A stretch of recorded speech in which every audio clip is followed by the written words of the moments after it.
probably do things like sabotage the engines so that they can't pursue the whales, that kind of thing.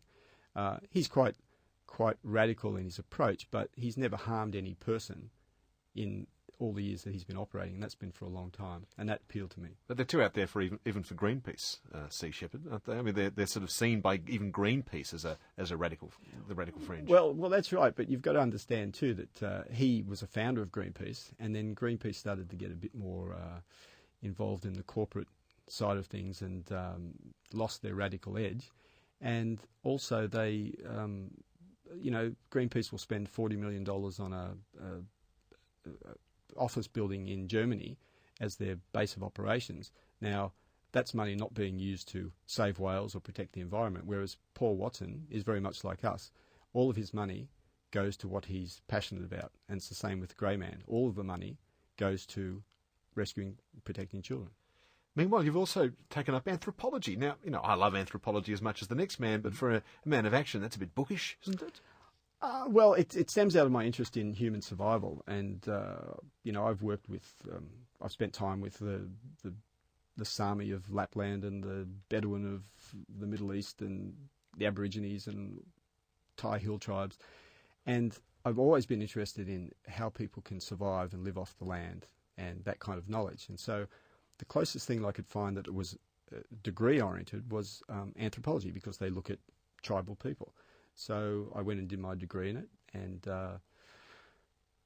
went from there. Yes. So life's kind of simmered down at that point for you anyway. And why then set up the Greyman? What's the thing that gives you the impetus to set up this organisation, to put yourself into harm's way, which you do on a regular basis, in dangerous situations, to rescue children from child prostitution in Southeast Asia? Well, it all stemmed out of the fact that I have a young daughter. She's almost 9.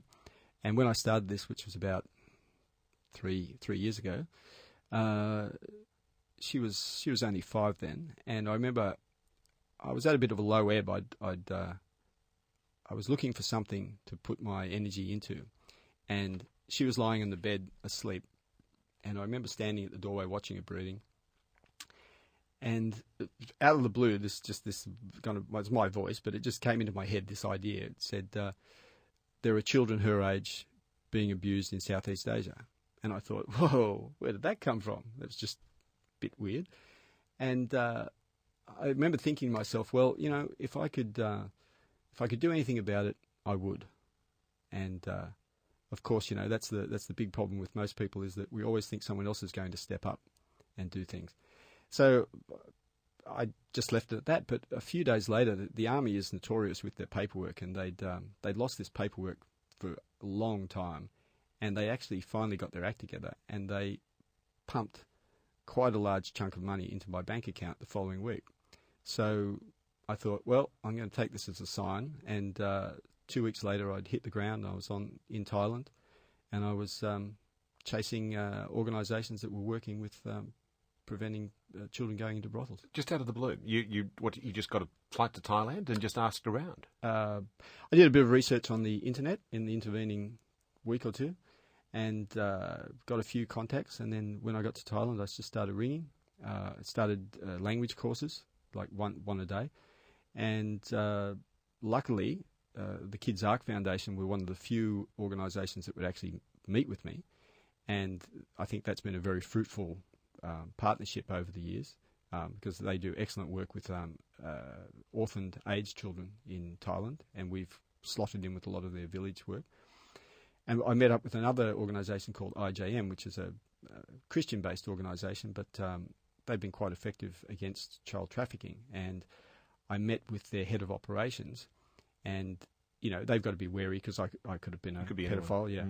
And but it's funny how special forces are like a key to open doors. And we were talking for a while with the head of operations, and he said, and then I said to him, and I don't know what it's worth, Frank, but I was also special forces. And as soon as I said that, he said, right, well, I think we've got some work for you. And what they would do would be to give me dossiers on pedophiles that they knew of, and I would attempt to track them through the bars in Chiang Mai, And I did actually find a number of them. And then I would pretend to be one of the fellow travellers and start trying to cultivate relationships with them, and then we'd organise a sting operation. But these guys are quite canny, you know, it's quite difficult to get them a lot of the time. They're often very bright.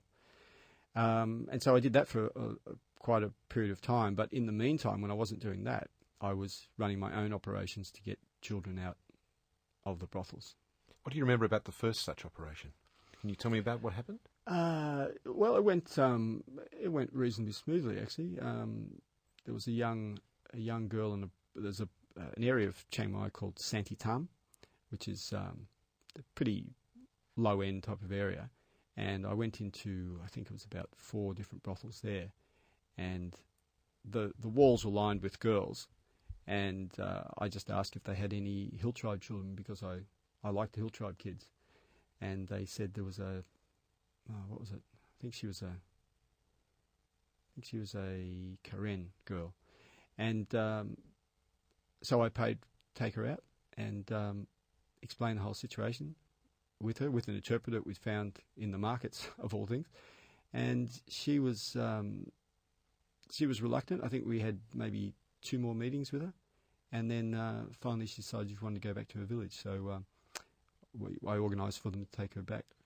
Were you with her when she was reunited with her family? No, I was still had so many other things on that I left it up to them.